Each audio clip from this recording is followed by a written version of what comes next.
back to week 2 of our discussion of Black Eyed Susans. And I was going to say, oh, we need to show the cover, but I forgot it's laying over there. So it'll be okay. Everybody's seen the cover, I guess. This week, we're going to be talking about the second part of it, and you're getting to know her very well. Mm-hmm. I like that about this book. Yeah. I like Tessa a lot. I feel really bad for her. And I'm very impressed by her because she's been through such a hard time, and she's managed to somehow come through it. I mean, yeah, she's got a few issues, who wouldn't, but I think overall she's very successful and in her life. Yes. Compared to, something like that happened to me, I'd be afraid I'd be like hiding in the closet the rest of my life. And it could be, you just never know. It's all in how you deal with things. Mm-hmm. And she seems to have dealt with this in some things. It doesn't seem like a positive way. And other times you're sitting there going, wow, you really did a good job with this. Mm-hmm. So I really liked the introductory part with the lawyers who were going to be prosecuting this guy. Mm-hmm. I really liked that they got to know her a little bit before they started trying to lead her through her story. So I'm going to be very interested in seeing how this all plays out. It's also kind of slick because she got to know them as human beings, so she wants them to win. Mm-hmm. And I thought, oh, you dirty dogs. I mean, and a lot of times that would actually be a good thing. But where we have doubts about this guy's guilt, I'm sitting there going, oh, you dirty dogs. That's very manipulative. And I really liked Tessa's first question to them when they actually started talking about the case. She says, why do you think he's guilty? Why do you think you've got the right person? And they go through some of the evidence with her. And I think, well, you don't actually see them. I'm assuming they do because they carry on and it moves forward kind of quickly. So I thought that was really interesting. Even originally, she had her doubts. Mm-hmm. And you would have to because her memory's not intact. Yeah. And that's probably a blessing. Probably a blessing. Yeah. I can't imagine being buried alive and then being able to remember everything. Well, as it turned out, she wasn't actually buried. She was kind of thrown in some sort of pit or ditch or something other. But they said that at one point, she was found by a farmer, as I recall, by his dog, and that he actually had, it was close that she hadn't been covered by somebody. That had been one of those miracles that she wasn't. But she wasn't, actually. So that's another reason that she survived. He threw the bodies in some sort of pit, thinking that they were dead. And she wasn't actually dead and didn't have to worry about smothering to death with the dirt.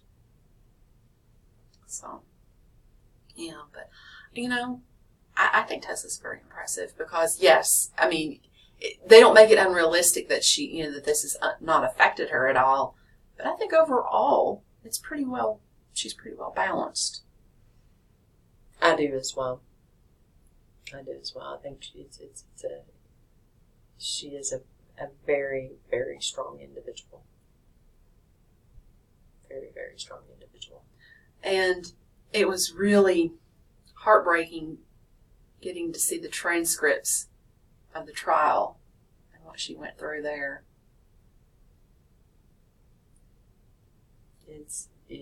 Yeah. I think this book, although it's not the same, this book reminds me of Lovely Bones. Mm. In that when you're reading the book and you're hearing things from her perspective, as in Lovely Bones, you hear from the child's perspective, you're just traumatized almost for the child. And even though she's a teenager, she is still a child when this happens to her. And it's really hard. Some of the reading of this book is really hard. Mm-hmm. I find it's just traumatizing because you don't want to think of a child going through this sort of thing. And that's one of the reasons why this book kind of puts me in the same mindset as Lovely Bones, even though they're polar opposites, because in Lovely Bones, of course, the child is dead. Yeah, it is horrific to think of. And it's not just her, that knowing that he's killed multiple girls.